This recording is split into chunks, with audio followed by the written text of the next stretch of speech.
welcome back to my channel. Mau tahu berita bola hari ini dan bagaimana analisa beritanya? Semuanya hanya di Rosa Bola.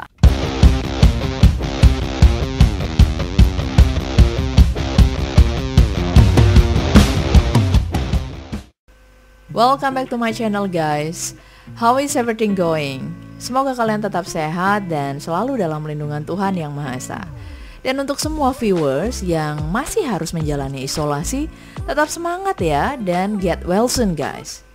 Oh ya, aku mau mengucapkan terima kasih atas sambutan dan komentar positif atas video-videoku sebelumnya. Setiap komen dan feedback pasti aku respon nantinya, karena kalianlah yang juga akan memajukan channel ini. Oke guys, di video ini aku akan mengulas kembali pemain AC Milan, khususnya pemain yang merupakan produk asli Akademi Milan. Ada sebuah kebanggaan jika melihat AC Milan diperkuat banyak pemain yang berasal dari produk akademinya sendiri.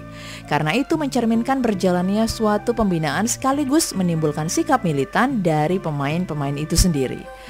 Nah, setelah profil Gianluigi Donnarumma dan Matteo Gabbia, maka aku akan mengangkat profil Davide Calabria, bek kanan tangguh yang dimiliki Milan saat ini. Lalu mengapa sih aku tertarik mengangkat profil pemain bertinggi 177 cm ini? Seperti yang aku bilang, Calabria adalah produk asli Akademi Milan dan ia sudah mendapatkan jam bermain yang relatif banyak sejauh ini. Mungkin hanya Gianluigi Donnarumma yang mengalahkan total caps yang dimiliki Calabria.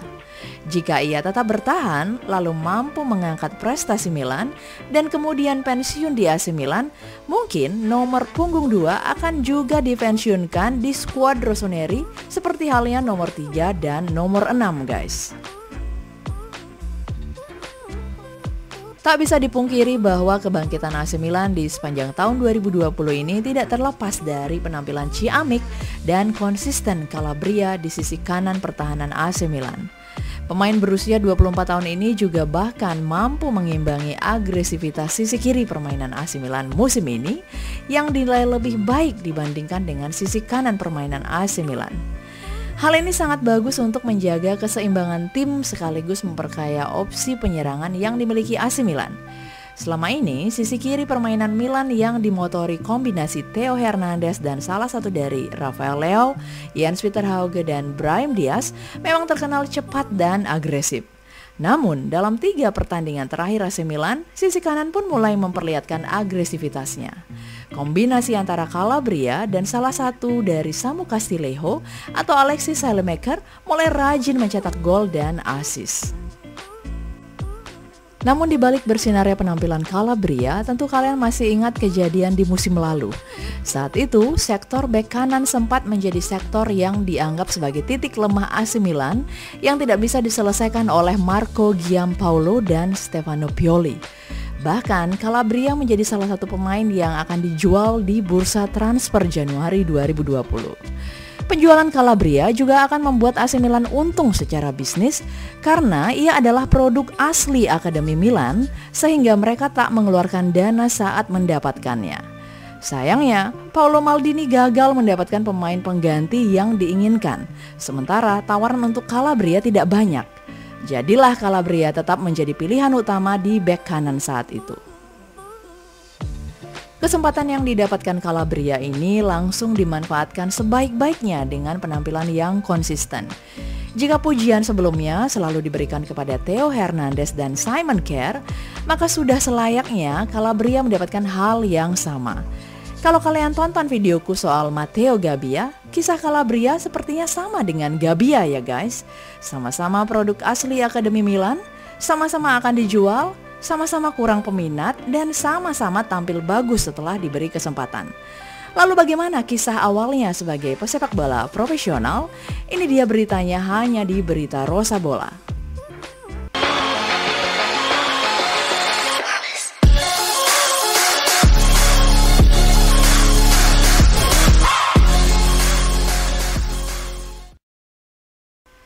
Davide Calabria lahir di Brescia pada 6 Desember 1996. Wow, pemain ini baru saja genap 24 tahun ya guys. Terus kalau aku ingat Brescia, aku ingat pemain-pemain hebat lain yang lahir dan besar di kota ini seperti Roberto Baggio dan Andrea Pirlo. Oh ya, Sandro Tonali pun juga berasal dari Brescia ya. Sama halnya dengan Matteo Gabbia, sedari kecil Calabria telah bermimpi untuk bermain di AC Milan. Ia sempat menulis sebuah surat dan mengatakan bahwa suatu hari ia akan mengendarai mobil keren serta bermain di final Liga Champion untuk Milan melawan Chelsea. Ujarnya tentang mimpinya di waktu kecil yang ingin bermain untuk Milan. Calabria lalu bergabung di Akademi Milan di tahun 2006 dan bermain dalam tim remaja untuk beberapa kelompok usia seperti U15 dan U17 hingga AC Milan Primavera alias U19. Dia menerima panggilan tim senior pertamanya saat pertandingan tandang menghadapi SS Lazio pada 25 Januari 2015. Namun ia tidak sempat dimainkan di lapangan. Debutnya di Serie A baru terjadi 4 bulan kemudian atau pada 30 Mei 2015. Saat Milan menghadapi Atalanta, ia masuk menggantikan Mattia De Siglio pada menit ke-84. Pertandingan tersebut pada akhirnya dimenangkan Milan dengan skor 3-1. Pada 15 Juli 2015, Calabria secara resmi dipromosikan ke tim utama dan memulai pertandingan pertamanya saat AC Milan menang 3-2 atas Palermo pada 22 September 2015. Secara total, ia telah bermain sebanyak 6 laga dan mampu menyumbangkan 1 assist. Sebuah pencapaian besar bagi pemain muda yang baru dipromosikan ke tim senior. Di musim 2017-2018, Calabria mulai mendapatkan tempat utamanya sebagai bek kanan Milan. Hal ini tidak terlepas dari cedera parah yang menimpa Andrea Conti. Dia mencetak gol pertama dalam karir profesionalnya untuk Milan saat menghadapi AS Roma dalam pertandingan ke-26 Serie A. Gol Calabria berupa bola lob di menit ke-74 ke gawang AS Roma yang saat itu dikawal Alisson Becker. Gol ini menjadi gol penutup di Olimpico dan memastikan 3 poin yang dibawa pulang ke San Siro. Ia meneruskan performa impresif yang ia tunjukkan dalam 3 dari 4 laga terakhir di Serie A kala itu, yang uniknya melibatkan 2 klub ibu kota, Lazio dan AS Roma. Di laga kontra Lazio pada pekan ke-23 Serie A, Calabria mengukir 1 assist yang berujung pada gol kedua Milan yang dicetak Giacomo Bonaventura dan menjadi penentu kemenangan 2-1 Milan atas Lazio. Namun di musim ini ia pun kerap menerima kritik karena dianggap bermain tidak konsisten. Ia sempat menjadi salah satu biang kekalahan saat Milan dihajar Hellas Verona 3-0. Dan bermain sangat buruk saat menerima kartu merah di laga kontra Udinese yang berkesudahan 1-1 di Dacia Arena. Ia dianggap kerap terlambat dalam transisi menyerang ke bertahan dan beberapa kali melakukan pelanggaran yang tidak perlu. Posisinya pun sempat dalam ancaman besar. Di era pelatih Gennaro Gattuso, ia sempat akan dijual dan beberapa nama pengganti seperti Serge Aurier telah disiapkan. Mauro Tassotti menjadi orang pertama yang menentang penjualan Calabria ini. Sebagai informasi, Tassotti adalah legenda AC Milan yang juga berposisi bek kanan. Ia telah 17 tahun berseragam AC Milan dengan torehan 17 gelar termasuk 3 Liga Champion. Ia yang saat itu menjadi talent scout AC Milan mengatakan bahwa menjual Calabria adalah keputusan keliru. Saya tidak mengerti mengapa kami harus menyerah pada pemain seperti Calabria yang berasal dari tim junior. Tentu penjualannya akan menghasilkan banyak uang. Tentu saja dia tidak mengalami musim yang bagus. Tetapi saya akan memberinya kesempatan lagi, ujar Tassotti kala itu. Sikap Tassotti ini lalu mendapat dukungan dari Direktur Teknik AC Milan saat itu, Frederic Massara, yang mengatakan bahwa dia adalah produk tim junior kami. Seringkali nilai para pemain diremehkan. Dalam beberapa tahun terakhir dia melakukannya dengan baik dan kami tidak mempertimbangkan untuk menjualnya, ujar Massara kala itu. Pada akhirnya kedatangan Mattia Caldara dari Juventus dan sembuhnya Andrea Conti tidak membuat Calabria tergeser. Pada musim 2018-2019, Calabria tampil sebanyak 26 kali dengan torehan 1 gol. Di musim berikutnya, penampilannya pun relatif konsisten dengan 25 kali sebagai starter dan 1 gol selama Serie A musim 2019-2020. Ia tetap menjadi pilihan utama sejak era pelatih Gennaro Gattuso sampai dengan era pelatih Stefano Pioli sekarang. Lalu bagaimana dengan karir timnasnya? Sama halnya dengan Matteo Gabbia, Calabria pun telah malang melintang membela timnas Italia di berbagai kelompok umur. Ia mengawali kiprahnya di timnas Italia U17 pada tahun 2013 dan membukukan 9 kali penampilan. Di timnas U19, ia telah tampil sebanyak 12 kali. Ia lalu membuat debutnya untuk timnas Italia U21 pada 13 Oktober 2015 dalam laga kualifikasi menghadapi Republik Irlandia. Pada bulan Juni 2017, dia termasuk ke dalam skuad Italia U21 yang akan berpartisipasi dalam kejuaraan sepak bola Eropa U21 oleh pelatih Luigi Di Biagio. Pada 11 November 2020, ia pun mengawali debutnya di timnas senior Italia saat pertandingan persahabatan melawan Estonia. Calabria masuk sebagai pemain pengganti menggantikan peran Danilo De Ambrosio. Dalam pertandingan resmi, Calabria memulai debutnya pada 18 November 2020 saat Italia bertanding melawan Bosnia Herzegovina pada ajang UEFA Nation League. Calabria masuk menggantikan peran bintang Paris Saint-Germain, Alessandro Florenzi. Calabria adalah tipikal bek sayap modern yang memiliki keseimbangan antara penyerangan dan bertahan. Mungkin ia tak secepat dan seagresif Theo Hernandez, namun ia memiliki kemampuan bertahan yang sangat baik.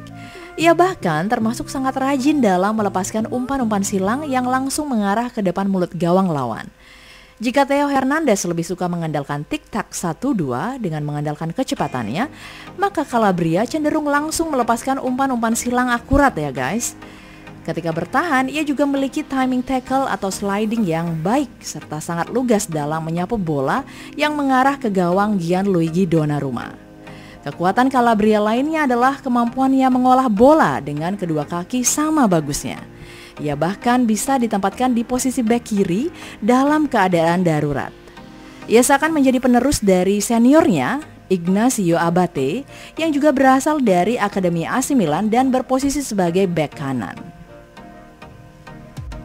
Di AC Milan saat ini, Calabria sering dibantu oleh Benacer dan Selemaker dalam bertahan. Sebaliknya dalam menyerang, inisiatif serangan kerap dimulai bergantian antara Benacer dan dirinya, sehingga transisi permainan di sektor sayap kanan berjalan relatif baik sejauh ini. Calabria lalu mengatakan bahwa peningkatan performanya tidak terlepas dari strategi pelatih Stefano Pioli yang memberinya kebebasan untuk lebih sering membantu penyerangan. Hal yang tidak didapat dari pelatih sebelumnya, di mana ia harus lebih berkonsentrasi bertahan. Sebagai contoh, saat pertandingan terakhir melawan Sampdoria, Calabria tampil cukup mumpuni. Ia mencatatkan 1 operan kunci, 2 intercept, dan 3 sapuan bersih. Bahkan, dia sempat mendapat peluang emas untuk membuat gol, walau sayangnya gagal. Dengan peningkatan performanya, tentu banyak klub yang mulai melirik Calabria. Namun, ia telah berikrar setia bersama AC Milan.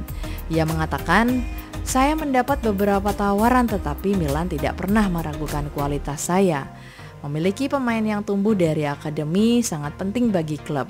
Meskipun saya baru berusia 23 tahun, penting bagi klub untuk memiliki pemain yang tahu apa arti San Siro dan Milanello," ujar Calabria.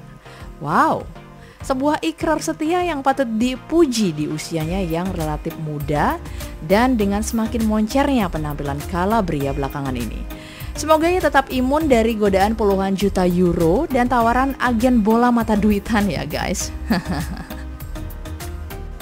That's it for today guys. Semoga Davide Calabria tetap tampil konsisten ya. Dan dengan statusnya sebagai produk asli AC Milan, ia memiliki spirit dan totalitas yang tinggi dalam mempertahankan setiap jengkal pertahanan kanan AC Milan. Rawe-rawe rantas, malang-malang putung untuk tim pujaan kita. Semoga juga ia bisa mengikuti kesetiaan dan loyalitas pemain-pemain AC Milan terdahulu seperti Baresi, Maldini, dan juga Tassotti, sehingga namanya pun akan abadi di skuadra El Rossoneri.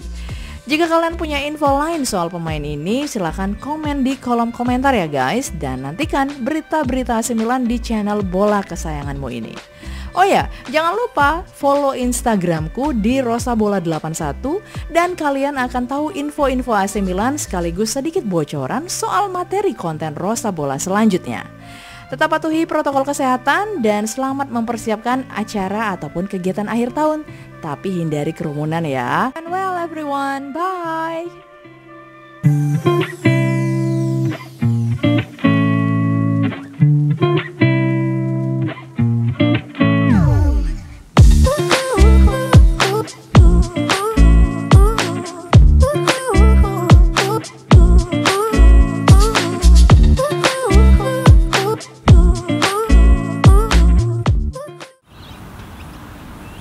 Thank you banget udah ikutin video-video dari aku. Jangan lupa untuk terus ingetin buat like, comment, subscribe, dan share sebanyak-banyaknya. Dan juga jangan lupa nyalakan lonceng notifikasinya untuk update video terbaru dari Rosa Bola. See you in the next video. Bye.